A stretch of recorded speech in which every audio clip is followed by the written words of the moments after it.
before, welcome. Hi, Allie. So raise your hand if you've never been here before. 1, 2, 3, 4, 5. Have you been here before? Not for Sunday. Not for Sunday? Okay, all right.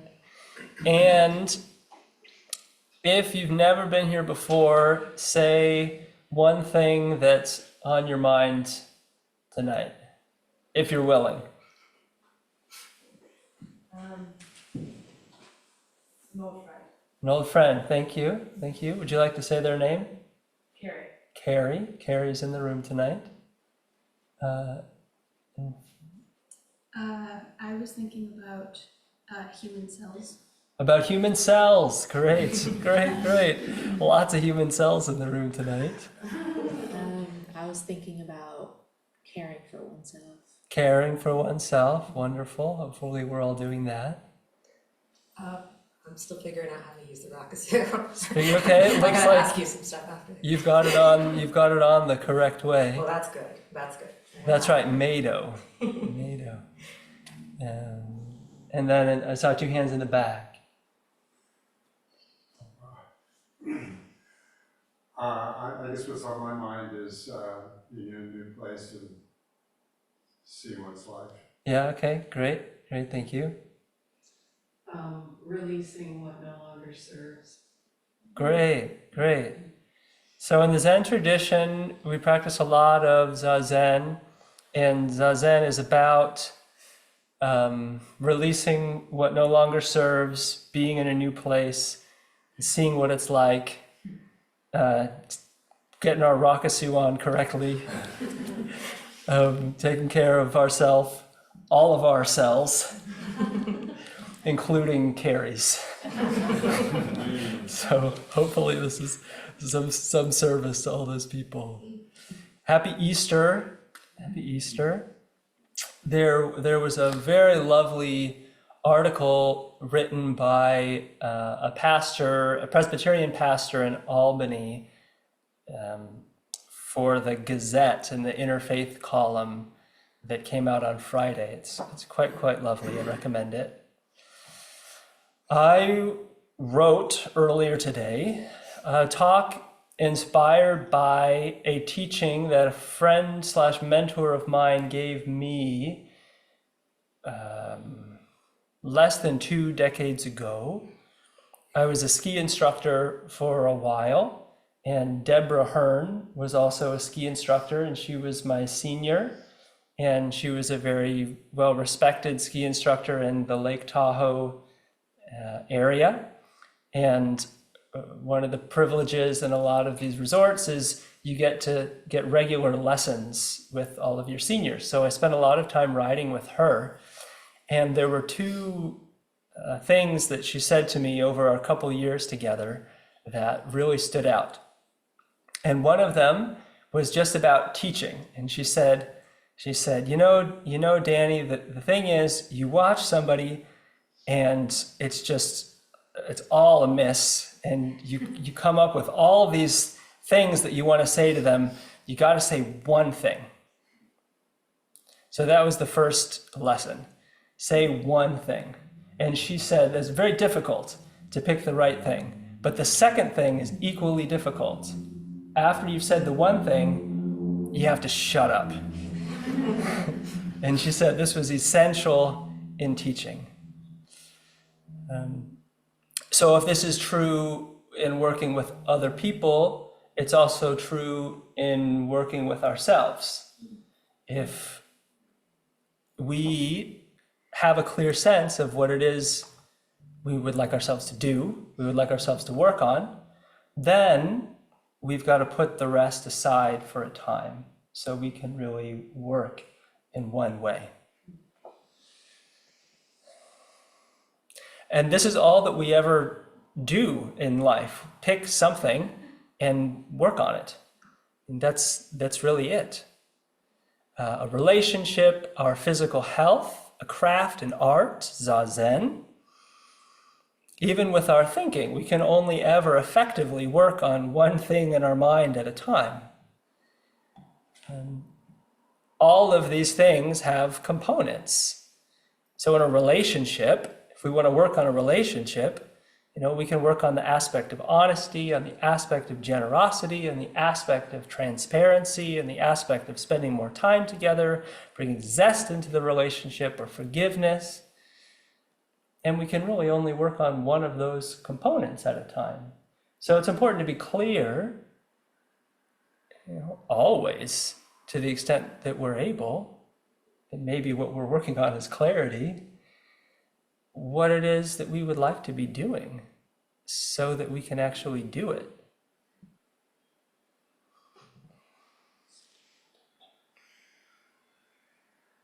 And we have a lot of options. We have a lot of options. So it seems. We can only ever do one thing, but we can imagine that we can imagine that we should be doing more than that, but that's all just the conceptual realm. That's not the way things are. The way things are is we do what we're doing. And because of our awakened nature, whatever it is that we do has infinite capacity to be explored, to be pursued. It's without limits. It doesn't mean that we as individuals don't have affinities in specific directions and not others. But it does mean whatever resistances we have in any direction, with intention, those resistances can be softened. It means there is always more to be learned anywhere.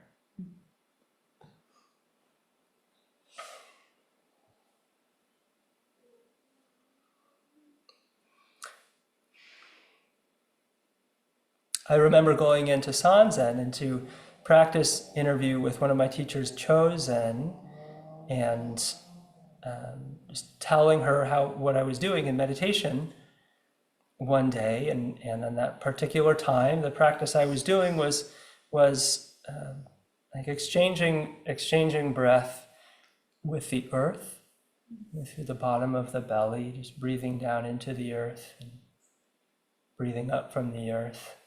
And she said to me, you could do that for the rest of your life and nothing ever would be amiss.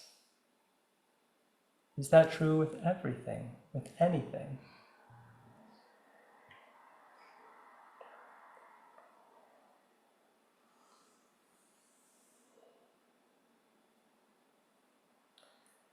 There's lots of options. There's lots of people. There's lots of people doing things. There's lots of people exploring more and more nuanced stuff in the world. There was a TED Talk 15 years ago now, wherein someone got up on stage with a computer mouse and said, there is no one in the whole world who knows how to assemble this. And that's part of the era that we're in.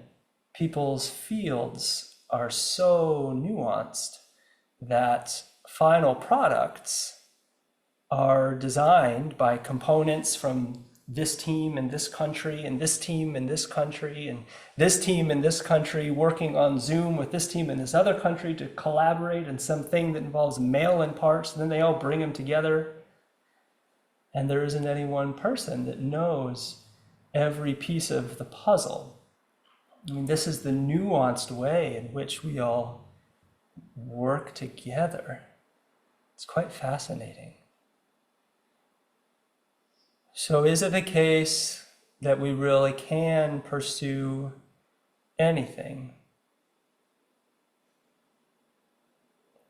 The Buddha has a sutra that Chozen Roshi was very fond of, in which they describe the importance of dividing our thoughts into a skillful category and unskillful category.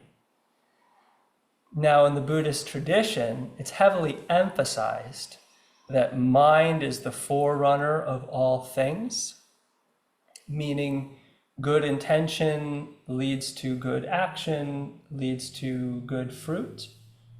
Bad intention leads to bad action, leads to bad fruit.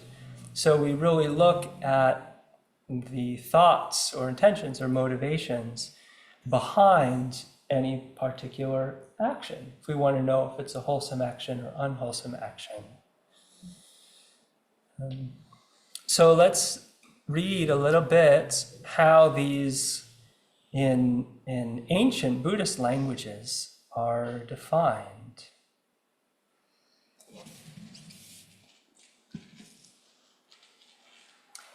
Bhikkhus, this is the Buddha speaking to the assembly, before my enlightenment, when I was still only an unenlightened bodhisattva, it occurred to me, suppose that I divide my thoughts into two classes. I set on one side thoughts of sensual desire, thoughts of ill will, thoughts of cruelty. And I set on the other side thoughts of renunciation, thoughts of non-ill will, and thoughts of non-cruelty. So this is how the Buddha is distinguishing these things. And let's take just a quick look at the language that they used. For language translations later. And let's look at sensual desire and renunciation, because the meaning of that might not be inherently clear. You might think, well, what's wrong with wanting to go get a drink of water and getting a drink of water?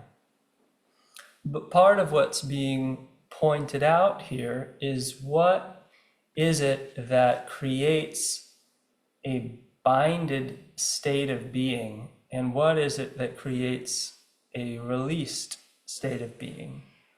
And this is part of why renunciation is put on the wholesome side, and its opposite is being called desire, which we might look at a little more closely and say the experience of wanting something that isn't present, or not wanting something that is present, whereas renunciation is the experience of acceptance of the way things are.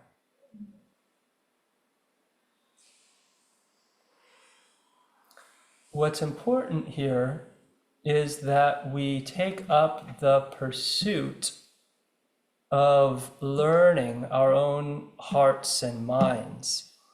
The Dalai Lama said, we suffer because we haven't yet learned how not to. Just a basic not seeing clearly our own map that tells us this way leads to satisfaction, openness, clarity, connection, relationship, and this way leads to isolation, tension, anger, separation.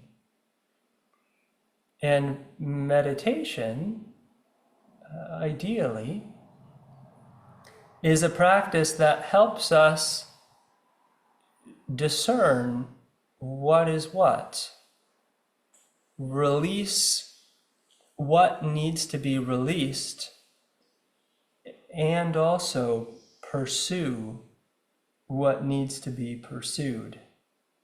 If we were to give the meditation instruction, let go of everything, that might be a very genuine teaching on an energetic level. It's a valid meditation instruction, but it would be a misinterpretation of that to hear it and think, therefore I shouldn't get up and go pee when I have to. We are letting something very genuine and wholesome flow through us.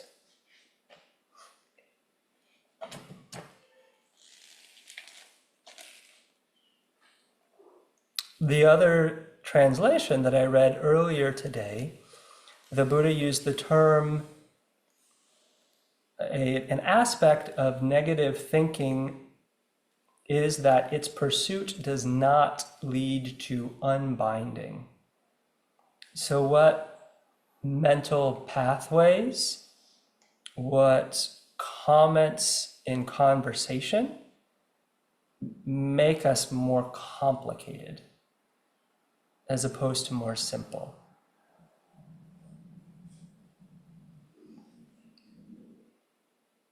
The Dalai Lama says we suffer because we don't yet know how not to. Another one of my teachers used to say, if you want a dull meditation period to feel like it's lasting a really long time, continually think about how much time has passed. Now, when we're in a state where we're thinking like, oh, is it over yet? Is it over yet? Is it over yet? We're not thinking that.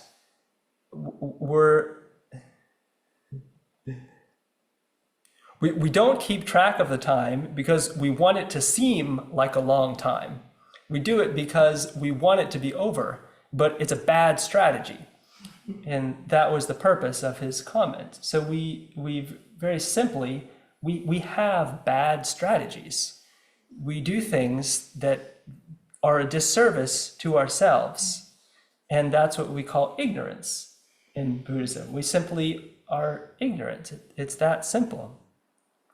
Because really the way to make time fly, so to speak, is to really engage with whatever it is that we're doing and let go about thoughts of past and future. And that's the way to do it.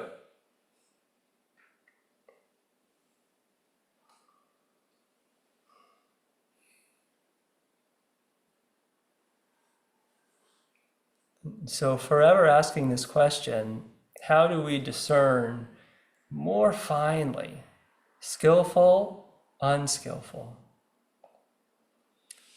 More words that the Buddha uses in that sutra are seeing if an action is both beneficial to me and beneficial to others. Seeing, so this one is a little bit more subtle. They talk about seeing when a thought comes in or an impulse comes in, if it fosters discernment. So does something narrow our view of a situation, or does it open us up to more possibility? Does an action, an activity, basically clear our mind, or does it make us fuzzy? And anything we do during the day, we can have a sense of this. After a conversation, really checking, okay, what was the effect of that? After a phone call, after a period of time at work, after a period of meditation, and being real about cause and effect, not just assuming what a website told us was good or bad for us, but actually knowing for ourselves.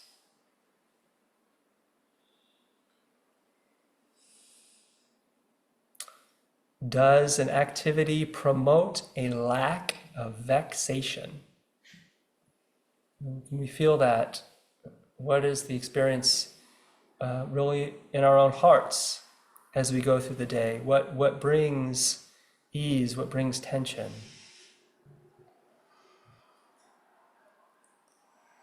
So sometimes we need to decide what to do, and it takes time to become clear about that. But then once we are clear about that, then we need to do something about that, because that's our opportunity. And we can, in a way, bypass our own clarity. We call that second guessing. right? In regular language. And if we don't act when it's time to act, then we start tangling ourselves up again.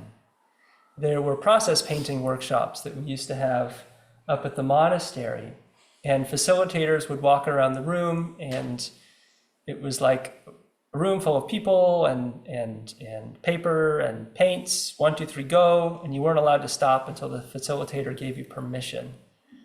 And I remember somebody asked one of the facilitators once, do you ever notice that someone has finished a painting, but then they keep going with it?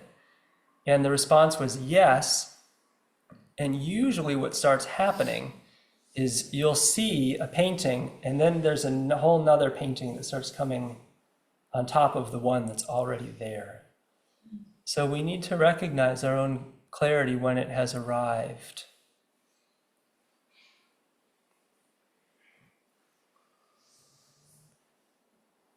One more thing that she said to me, Deborah Hearn, Debs. She said, it's my job to help people improve their skiing, but I don't see anything wrong with the way they ski. I just want them to enjoy their skiing as they do it. So sometimes I teach them things to improve their skiing, but I hope that never gets in the way of their joy of skiing, exactly as they do it. So she found herself actually a little bit torn by the nature of her profession, because mostly she just wanted people to enjoy what they were already doing. But especially adults, really wanted correction, really wanted to be told, am I doing the right thing with my right ankle when I do a short radius turn to the right? That wasn't the mindset that she really wanted to encourage in people. She wanted them to enjoy the experience that they had. I said this to Chosen and Hogan once, the teachers that I referenced, and they said to me, you should have the same relationship with your zazen, with your meditation practice. So sometimes we are working on something, but ultimately, hopefully, what we are doing is cultivating our joy for this phenomenon of living. And we should check in with ourselves and see that we're doing that. Because if we get into, because it's easy to fall into prescriptive behavior. And it may be the case that there really is no wholesome activity outside of our relationship to it. So we should be clear about what it is we're bringing to anything. Now, there is an expression in Zen Buddhism that says the Dharma will take any motive. And what that means is even if you show up for all the wrong reasons and go through the motions day after day after day, your mess will get cleaned out of you. I don't know if that's true. I don't know. But that is what they say. Ideally, in meditation, we're bringing more joy into our lives. Enjoy. So the etymology of enjoy is to give or to create joy. So when you enjoy something, that's something that you are offering to that activity. Our habits of dissatisfaction are literally bone deep. That's why something as simple as sitting still can be so difficult. People who describe near-death experiences or out-of-body experiences also describe the icky feeling of coming back into their human body. If you've ever read about these reports, just that being embodied itself is dissatisfying. So that's what we're working with here.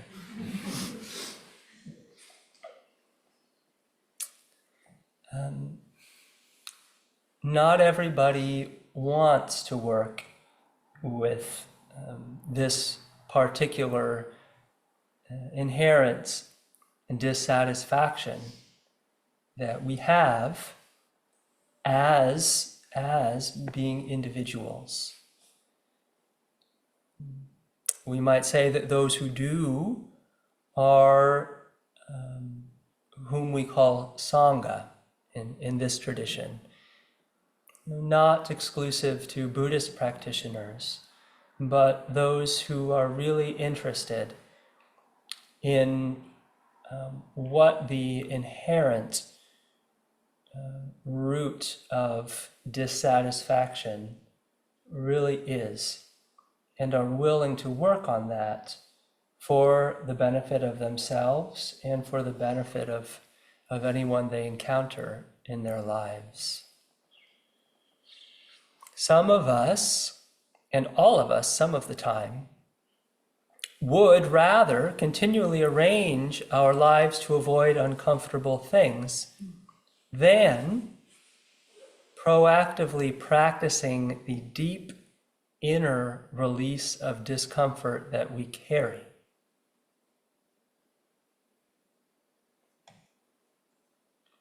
And so as you sit here right now,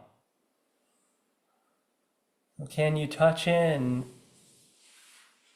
with your sense of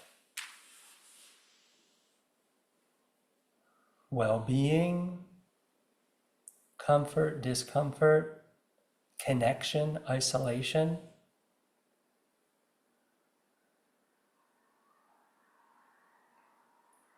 And just seated in this room,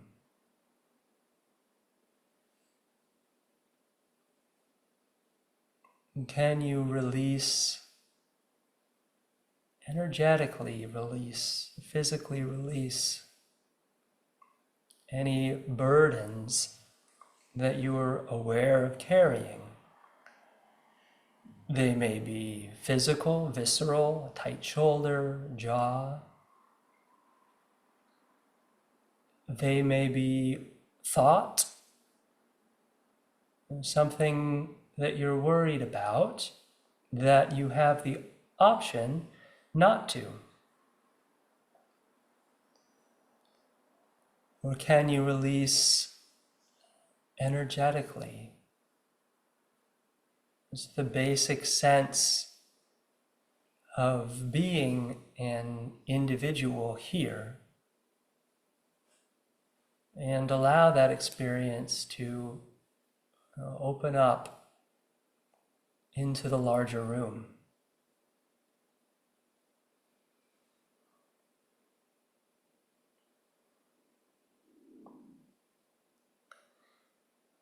So the more we do this, the more subtle our ability to work becomes, the more subtle our ability to connect, to enjoy, to enjoin with life becomes. And for all of us, I feel our most potent gateways will likely be the activities and people that we love. The more clear we are about something that we really care about, the more we're willing to do to nurture that relationship, to nurture that activity. And this is where I think the cultural teaching about pursuing one's passions is really a good thing, because that's a pathway that really lights people up and really gets them willing to move through obstacles because there's something really worthwhile on the other side, and we know that because it's a direction that we're overtly passionate about and care about. The important piece is that our pursuit of passions, of what we love, be something that includes benefit for ourselves and also for others. And not to be one-sided in either way there, because that would get us back into isolation. And what we're looking for is connection. There's something that we're really clear about being important, working for. We're really willing to take on a lot. And that's important growth in the spiritual path and for human beings. Well, thanks for coming tonight, everybody. I think that's it. I hope you all have wonderful lives. We'll close with the 4 Bodhisattva vows. Yeah. Which can be found on page 5 of the chapter.